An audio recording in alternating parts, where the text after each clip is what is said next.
എന്നിട്ട് ഉദ്ധരിക്കുന്ന ഹദീസ് എന്താ? ഹദീസ് അലി റളിയല്ലാഹു അൻഹു പറയാണ്, സയഖ്റുജ്, അല്ലാഹുവിന്റെ റസൂൽ പറയുന്നത് ഞാൻ കേട്ടതാണ്, സയഖ്റുജു ഖൗമുൻ ഫീ ആഖിരിസ് സമാനി, അവസാന നാളിൽ ഒരു വിഭാഗം പുറപ്പെടും, അഹദാസുൽ അസ്നാനി, അതേ അഹദാസുൽ അസ്നാനി, അവര് പ്രായം കുറഞ്ഞവരാണ്, ചെറുപ്പക്കാരാണ്, സുബ്ഹാഉൽ അഹ്ലാമി, ബുദ്ധി തീരെ ഇല്ലാത്തവരാണ്, യഖൂലൂന മിൻ ഖൈരി ഖൗലിൽ ബരിയതി, ഖുർആൻ ഓതിയിട്ടാണ് അവർ പ്രസംഗിക്കുന്നത്, ലാ യുജാവിസു ഈമാനുഹും ഹനാജിറഹും, അവരെ ഈമാൻ തൊണ്ടക്കുഴി വിട്ടുകിടക്കൂല, അവർക്ക് ഈമാൻ ഇല്ല, അവർ ഖുർആൻ ഓതി പ്രസംഗിക്കുന്നു. അങ്ങനത്തെ ഒരു കക്ഷികൾ ആഖിർ സമാനിൽ വരുമെന്ന് റസൂലുള്ളാഹി പറഞ്ഞത് ഞാൻ കേട്ടതാണെന്ന് അലി ഇബ്നു അബീ താലിബ് റളിയല്ലാഹു അൻഹു പറഞ്ഞത് ഇമാം ബുഖാരി 6930 നമ്പർ ഹദീസായി രേഖപ്പെടുത്തുന്നു. മുസ്ലിമീങ്ങളെ, ആ കക്ഷികളെ പറ്റി വേറൊരു റിപ്പോർട്ടിൽ നിങ്ങൾക്ക് കാണാം, അള്ളാഹുവിന്റെ റസൂൽ അവരെ പറ്റി പറയുന്നു, യംറുഖൂന മിനദ്ദീനി കമാ യംറുഖു സൗമു മിനർ റമിയ, എറിയപ്പെട്ട ജീവിയിൽ നിന്ന് അമ്പ് തെറിച്ചിട്ട് അമ്പിൽ അല്പം പോലും അതാ മാംസമോ രക്തമോ കൊടുങ്ങാതെ കയറി ഇറങ്ങിപ്പോകുന്നത് പോലെ ഇസ്ലാമിലൂടെ അങ്ങ് പോയിട്ട് ഇസ്ലാമിന്റെ ഒരു സകലവും അവരെ മനസ്സിലില്ല, മുസ്ലിമീങ്ങളെ കാഫിറാക്കുന്നവന്റെ മനസ്സിലില്ല. അങ്ങനെ ഇസ്ലാം എന്ന് തെറിച്ചു പോകുന്നവര്, അവരെ പറ്റി വലിയ സംഭവമൊക്കെ ഉണ്ടായി, അതൊക്കെ ഇപ്പൊ പറയാൻ സമയമല്ല. വലിയ സംഭവം ഉണ്ടായി, മൗലവി പറഞ്ഞ അതേ വാദം തന്നെ അവർ ഉന്നയിച്ചത്. ബഹുമാനപ്പെട്ട അലി ഇബ്നു അബീ താലിബ് റളിയല്ലാഹു അൻഹുവിന്റെ അടുത്ത് അവർ ചർച്ചയ്ക്ക് വന്ന്, അലി റളിയല്ലാഹു അൻഹു ഖുർആനല്ലേ നിങ്ങളോന്ന്, ഞാൻ കൊണ്ടുവരി മുസാഫ് എന്ന്. മുസാഫ് കൊണ്ടുവന്ന് അവിടെ വെച്ച് അലി റളിയല്ലാഹു അൻഹു, മുസാഫ് അവിടെ വെച്ചിട്ട് അലി റളിയല്ലാഹു അൻഹു എന്ത് ചെയ്തു എന്നറിയോ? ഇങ്ങനെ കൈകൊണ്ട് മുസാഫ് ഇങ്ങനെ ആട് പിടിച്ചിട്ടുണ്ട്. അയ്യുഹൽ മുസ്ഹഫ് ഹദിസിന്ന, മുസ്ഹഫേ സംസാരിക്കുന്നു, മുസ്ഹഫേ സംസാരിക്കും. ഖുർആൻ മുറുകെ പിടിക്കണമെന്നല്ലേ, ഖുർആൻ സ്വീകരിക്കണമെന്നല്ലേ ഈ പുത്തൻവാദികൾ പറഞ്ഞു. ഖുർആൻ അതാ പറഞ്ഞു, വാക്ക് ശരിയായ വാക്ക്, ഉദ്ദേശം ദുരുദ്ദേശം.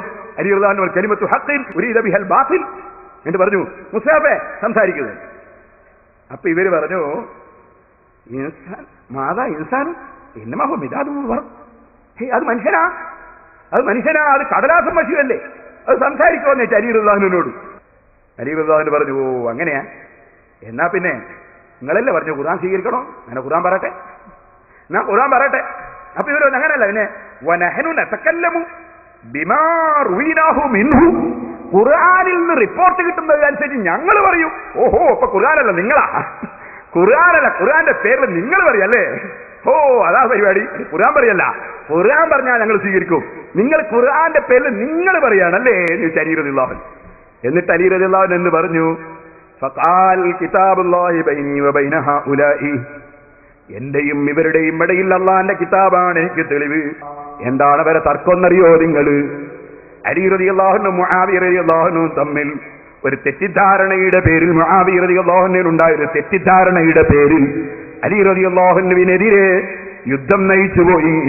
ആ യുദ്ധം നടക്കാൻ വേണ്ടി വന്നപ്പോ മഹാനായ അംർ ഇബ്നുൽ ആസ് റളിയല്ലാഹു അൻഹുവിന്റെ നേതൃത്വത്തിൽ ഖുർആൻ ഒരു കുന്തത്തിന്റെ മേലെ ഉയർത്തിപ്പിടിച്ചിട്ട് ഖുർആൻ നമുക്ക് എല്ലാവർക്കും സ്വീകരിക്കാമെന്ന് പറഞ്ഞു. ആയിക്കോട്ടെ എന്ന് പറഞ്ഞു. അങ്ങനെ മധ്യസ്ഥം പറയാൻ വേണ്ടി ഒരു സ്ഥലത്ത് ഒരുമിച്ച് കൂടി.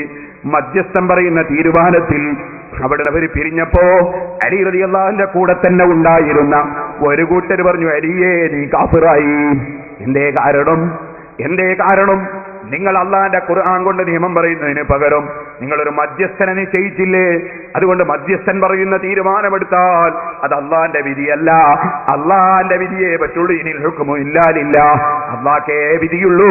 അതുകൊണ്ട് മധ്യസ്ഥന്റെ തീരുമാനം അംഗീകരിച്ചതിന് നീ കാഫിറായി, എല്ലാ സഹാബികളും കാഫിറായി. അലി റളിയല്ലാഹു അൻഹുമായുള്ള തർക്കം അതാണ്.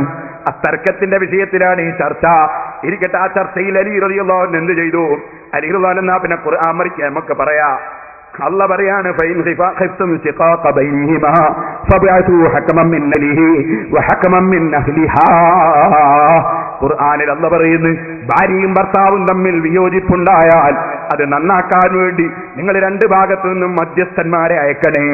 എന്നിട്ട് മധ്യസ്ഥന്മാരിൽ നിന്ന് ചർച്ച ചെയ്ത് തീരുമാനമെടുക്കണേ. ഖുർആനിൽ അല്ല അങ്ങനെ പറഞ്ഞിട്ടുണ്ടല്ലോ.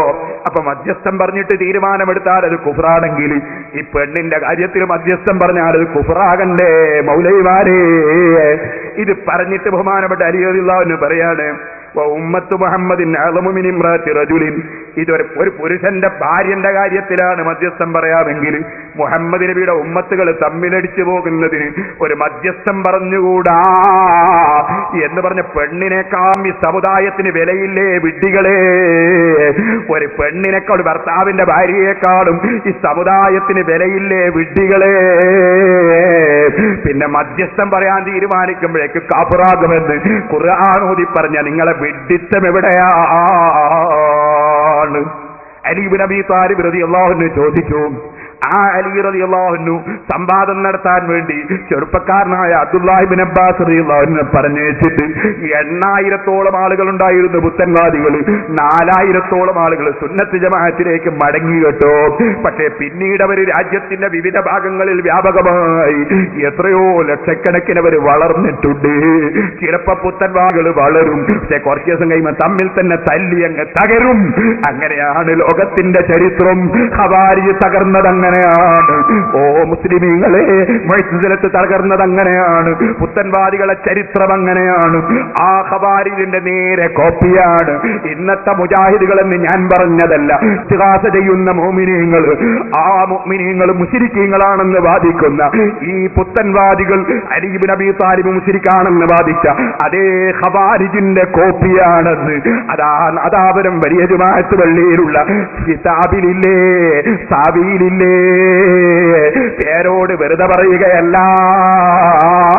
മുസ്ലിമീങ്ങളെ. ഇനി ഞാൻ നിങ്ങളോട് പറയട്ടെ, ആ ഖവാരിജുകൾ ഖുർആൻ ഓതിയിട്ട് ജനങ്ങളെ പഴപ്പിക്കാൻ വേണ്ടി ശ്രമിച്ചു. അതുകൊണ്ട് തന്നെ സഹീഹുൽ ബുഖാരി എടുത്തു നോക്കിയാൽ, സഹീഹ് മുസ്ലിം എടുത്തു നോക്കിയാൽ അവിടെയെല്ലാം നിങ്ങൾക്ക് കാണാം ഈ പുത്തൻവാദികളെ സംബന്ധിച്ചുള്ള മുന്നറിയിപ്പുകളാണ്. അവരുടെ എന്താണ് അവരുടെ സ്വഭാവം? മൗലവിന്റെ നാവിന് വല്ലാത്ത മൂർച്ച കാണലില്ലേ ചിലപ്പോ, പക്ഷേ പിന്നെ വന്നിട്ട് അങ്ങ് വീണ് തകരലല്ലേ. നമ്മുടെ കരയുദ്ധം ഒന്ന് നടന്നാൽ 10 മാസത്തേക്ക് പിന്നെ അഡ്രസ് ഉണ്ടാവൂല. എന്നാൽ ആ മൗലവിന്റെ നീണ്ട നാവുണ്ടല്ലോ, ശുദ്ധ നുണ പറയുന്ന നാവ്, ആ നാവിനെ കുറിച്ചതാ അതും ഈ ഖവാരിജികൾക്കുണ്ടായിരുന്നു. നിങ്ങൾ എടുത്തു നോക്കൂ, ഇമാം മുസ്ലിം റളിയല്ലാഹു അൻഹു റിപ്പോർട്ട്, ഖൗമുൻ നസിദ്ദാഉ ഇദ്ദാഉ ദൽഖത്തുൻ അൽസിനതുൽ ഖുർആൻ. മൂർച്ചയുള്ള നാവായിരുന്നു ആ പുത്തൻവാദികൾക്ക്, വല്ലാത്ത വാക്കായിരുന്നു ആ പുത്തൻവാദികൾക്ക്. അവരുടെ നാവിലെപ്പോഴും ഖുർആൻ ഖുർആൻ എന്ന വാക്കായിരുന്നു. ഖുർആൻ മുറുകെ പിടിക്കണേ, ഖുർആൻ മുറുകെ പിടിക്കണേ എന്ന് പറയലായിരുന്നു. ഇമാം മുസ്ലിം റിപ്പോർട്ട് ചെയ്യുന്ന ഹദീസിൽ അതേ ഇബ്നു ഹജർ അസ്ഖലാനി തങ്ങൾ ഫത്ഹുൽ ബാരിയിൽ എടുത്തുദ്ധരിച്ചത് കാണാം. എന്നിട്ട് അവർ ചെയ്തത് എന്താണെന്നറിയോ? യഖ്തുലൂന അഹ്ലൽ ഇസ്ലാമി വിഗ്രഹാരാധകന്മാർക്കെതിരെ അവർക്ക് വിമർശനമില്ല. അതേ സമയത്ത് അവരെ വിമർശനം മുസ്ലിമീങ്ങൾക്കെതിരെയാണ്. മുസ്ലിമീങ്ങളൊക്കെ മുശ്രിക്കാണെന്ന് പറയും. ഇതും അന്നത്തെ ഖവാരിജിന്റെ പരിപാടിയാണെന്ന് ഫത്ഹുൽ ബാരി മറിച്ചു നോക്കൂ, 307-ാമത്തെ പേജ്. അതേ സഹോദരന്മാരെ, അത് തന്നെയല്ലേ ഇവിടുത്തെ മുജാഹിദും. ഇനി അതിന്റെ തെളിവ് കേട്ടോ. ബാലേട്ടൻ യഥാർത്ഥ മുസ്ലിം, ബാലേട്ടൻ യഥാർത്ഥ മുസ്ലിം. നമ്മളോ സുന്നികളൊക്കെ മുസ്ലിക്ക് വെച്ചുകൊടുത്തവനെ. യഥാർത്ഥത്തിൽ ദൈവമേ രക്ഷിക്കണേ എന്ന് പറഞ്ഞ ബാലേട്ടനാണ് യഥാർത്ഥ മുസ്ലിം. മൊയ്തീൻ ശൈഖേ രക്ഷിക്കണേ എന്ന് പറഞ്ഞവനാണ് കാഫിർ. യഥാർത്ഥത്തിൽ ദൈവമേ രക്ഷിക്കണേ എന്ന് പറഞ്ഞ ബാലേട്ടനാണ് യഥാർത്ഥ മുസ്ലിം. മൊയ്തീൻ ശൈഖേ രക്ഷിക്കണേ എന്ന് പറഞ്ഞവനാണ് കാഫിർ. ചോദിക്കട്ടെ മൗലവിമാരെ, ദൈവമേ രക്ഷിക്കണേ എന്ന് അബൂജഹൽ പറഞ്ഞിട്ടില്ലേ? അബൂലഹബ് പറഞ്ഞിട്ടില്ലേ? അവൻ മുസ്ലിമാണോ? കടലിൽ കുടുങ്ങിയ സമയത്ത് ദൈവമേ രക്ഷിക്കണേ എന്നവര് പറഞ്ഞിട്ടില്ലേ? പക്ഷേ അവർക്ക് അള്ളാഹുവിൽ വിശ്വാസമുണ്ടായിരുന്നില്ല. അള്ളാഹിന് പേരവര് പറഞ്ഞിരുന്നു. അത് ഇമാം നവവി റളിയല്ലാഹു അൻഹു ശറഹ് മുസ്ലിമിൽ പറഞ്ഞിട്ടുണ്ട്, ഇമാം റാസി പറഞ്ഞിട്ടുണ്ട്. ഇമാമിങ്ങൾ പറഞ്ഞതേ പേരോട് പറഞ്ഞു.